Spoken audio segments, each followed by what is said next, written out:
people that are taught to be wives, they don't look like us. It's so sad because I would love to really marry a black woman if I could. Mhm. But the majority of them don't have the same mindset of, hey, I need to find a guy. It's always, I don't need a man, or it sounds like an option. But in actuality, it's a need. Damn, Purr did this? I don't need no one to save me. I was born to be the greatest. All that time in that basement. Speaking of the ladies, what are your thoughts about the critics who are coming after the male travel community and saying that the guys are just traveling strictly for the woman? We got a lot of the panderers, or we call them panda bears, that are going after the travel community, passport bros, blue book gentlemen, passport kings, passport elite, whatever. Yes. You know what I mean? Men who travel. What are your thoughts on the naysayers that are coming after the community? What are your thoughts, man? Yeah, so for us, I'm gonna take this from Dre from Love Crossing Borders. Shout out to Dre.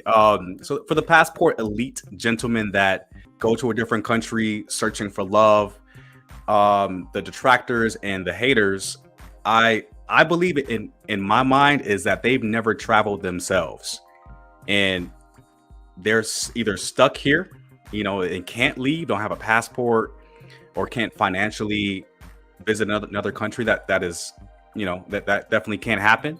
But those people, they have to experience travel before they can speak about people who travel, in my opinion. So if they actually had the experiences that we're having as men here in the States going to different countries, they're going to be like, oh, they're going to have that light bulb moment. They're going to be like, oh, I get it. I understand. And for us being, more melanated, people like Kevin Samuels says, RIP KS, he says that black men are universal, right? So we are universally attractive to multiple women of different countries. So wherever we go, they love us, man. They look at us like a alien specimen when we go to countries or different places that haven't seen people that look like us. Because I would watch, Austin Holloman's videos, and he went to like a remote village in the Philippines. People in that village looked at him and his brother like super crazy because they were the only two black people in that particular village they have seen in a long time. And he was still getting love. He was still getting, help from people. And it just goes to show you that they love us everywhere outside of the States, man. So to the haters and to the detractors that talk bad about the passport elite, I would just say, take a trip, experience it for yourself, experience the treatment that you receive outside of the States, and you'll come back with a different mindset that maybe the States isn't the best place to be for you. And then you may have the same mindset as some of us out here in the travel YouTube sphere. Man, well put, bro. Well put. Definitely. I think that the critics, the thing about it is I don't mind the woman talking. It's the men where it's just like, dude, you know how hard it is for us melanated men in the States, and it's like, you melanated too, and you really trying to come after us. You capping, you pandering, man. You pandering. Yeah. They haven't experienced it themselves, man. Right. They haven't. Absolutely, man. Absolutely. Catch flights. Would you consider dating a woman, outside of your race or culture and religion? And do you think that it's going to be a challenge for you? I've actually already done it, of course. So my 3 to 4 past relationships, like serious relationships, have been with young ladies that are not of African descent, like not black. Yeah, right. Yeah. So my ex was Honduran and Filipino. The one before her was Puerto Rican and Dominican, and the one before her was full Filipino. And man, it just goes to show you that black men are loved everywhere, and everybody loves us, man. And you really have to broaden yourself outside of your own community. I love my sisters, by the way. No Right. disrespect, but I do get a lot more love from non-black women. And I know I'll probably get a little bit of hate for that, but that is just what I have experienced living here on the West Coast. Like, I'll have someone that is not black come meet me at a bar and try to buy me a drink. I'm like, what you buy me a drink for? It's supposed to be the other way around. Right, But right. but Yeah. I do get shown more love from non-black women, and that ends up being who I date because they actually go for what they want. You know, they're more marriage minded, to be honest with you.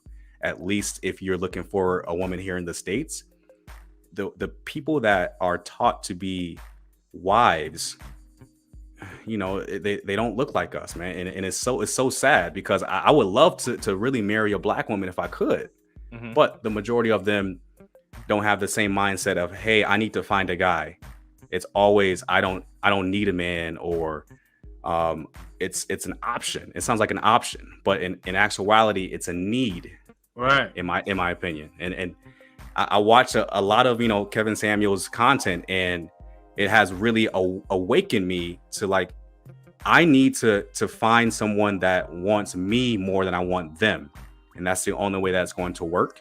And I need to identify certain traits in women that I can see in a wife, like someone that brings value to my life, someone that can identify the gaps and the holes in my everyday life and can fill those gaps. Like if I go to the gym, she can have my protein shake ready, and when I come home from the gym, she can have a protein packed meal already ready for me.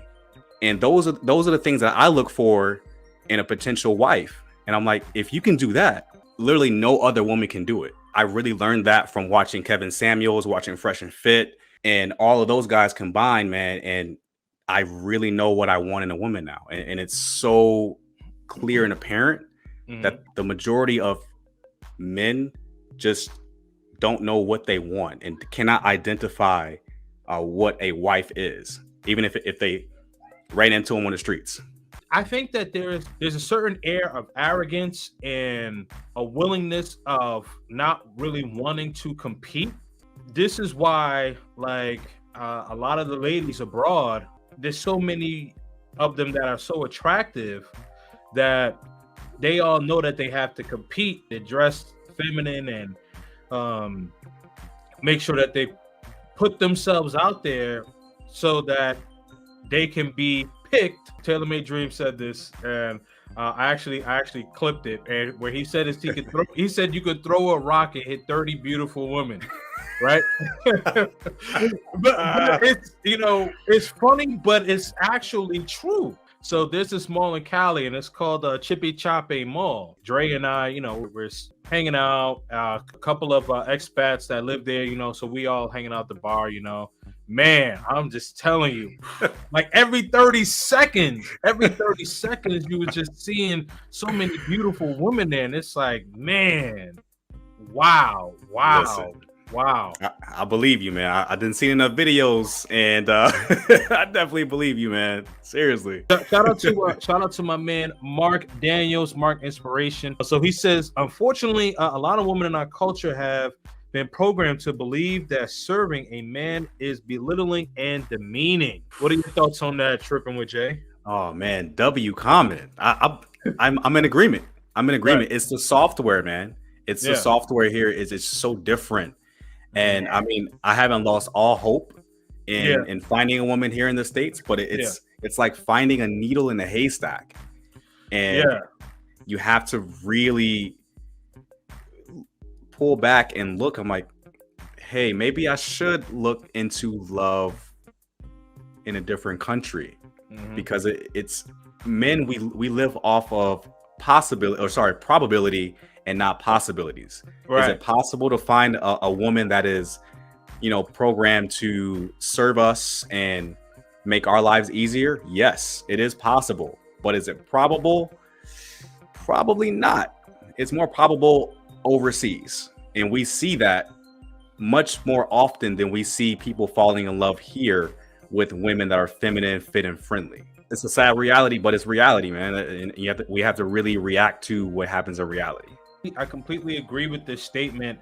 I think that one of the more challenging things you mentioned, like it's like a needle in a haystack of needles.